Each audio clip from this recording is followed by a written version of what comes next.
The Hardrock 100 is an ultramarathon in the rugged, remote, and high-altitude San Juan Mountain range of southwestern Colorado.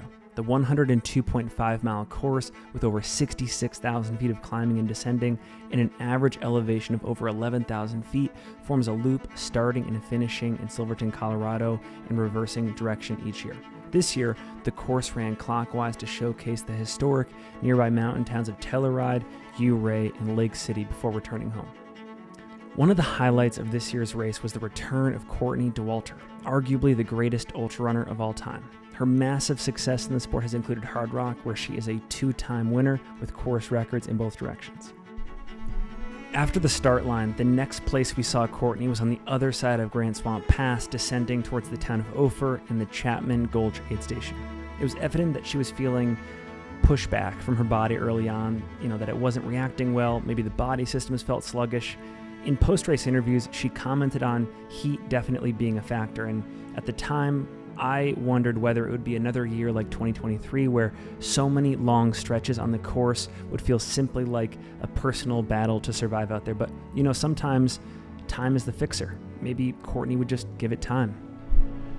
One of the coolest moments of the race happened on the final descent into Telluride, where Courtney Dauwalter linked up with fellow Solomon teammate Cami Brias. It would end up being a short time together, but Courtney remarked how it felt like a fun adventure run together. And along with Katarina Hartmuth, Cami would be Courtney's biggest challenger on the day. Both had finished second to Courtney at UTMB in years past, and similar to the situation near Grand Swamp Pass, onlookers could tell maybe there was something from an overheating standpoint going on for Courtney, but as we know, the pain cave is where she goes when it physically feels like things aren't clicking or that she can't keep pushing forward. She really digs into that work, and the crew link up here in Telluride was key. She got words of encouragement from her crew, she gained energy from the fact that they weren't panicking, and they sent her out with some topical cooling elements to deal with the power of the sun.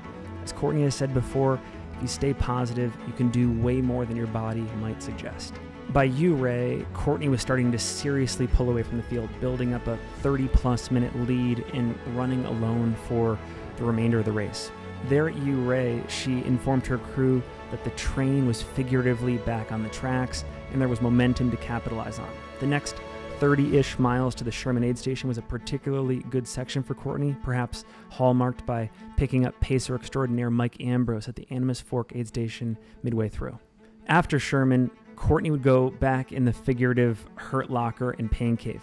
At that point, her stomach started to turn, she was throwing up, she was energy depleted, but Courtney is resilient. She problem solved it by being patient, by honoring the effort to work through the lows, and by trying new things. As she has remarked before, there's always a plan A, a B, C, D, even a plan E for her when it comes to nutrition. It's never a lost cause for her. So it was a huge boost as well to pick up her husband Kevin at Cunningham Gulch, about 10 miles from the finish. His presence helped keep the carrot in front of her to stay strong and finish under that course record.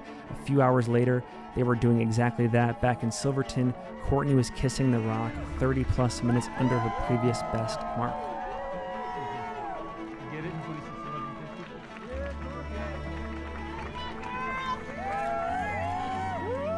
What a day for Courtney. What a moment for the sport. How lucky are we to witness this level of greatness? Of course, as fans of the sport, one of the obvious, though admittedly obnoxious questions for Courtney is, what's next? She's clearly setting new precedents with almost every race she does, breaking barriers, redefining expectations, elevating her peers in the process. But at this time, in mid-July of 2024, we don't publicly know the answer. We will see. Hey, before we go, thank you so much to NAC, the presenting sponsor of all Singletrack content, for making not just our 2024 Hardrock 100 coverage possible, but vlogs like this as well. If you are into ultra running and you're curious about nutrition, head over to their website, naak.com. It's spelled NAAK.com. And if you make a purchase, feel free to use code Singletrack20. That's going to get you 20% off. Besides that, thank you so much for watching this short film. We have a lot more exciting stuff in the pipeline, whether you're a fan of podcast conversations with interesting personalities in the sport, short films like this, just day in the life type content. Make sure that you're subscribed to all of it. Hit that subscribe button. We really appreciate it, and we will see you on the next one.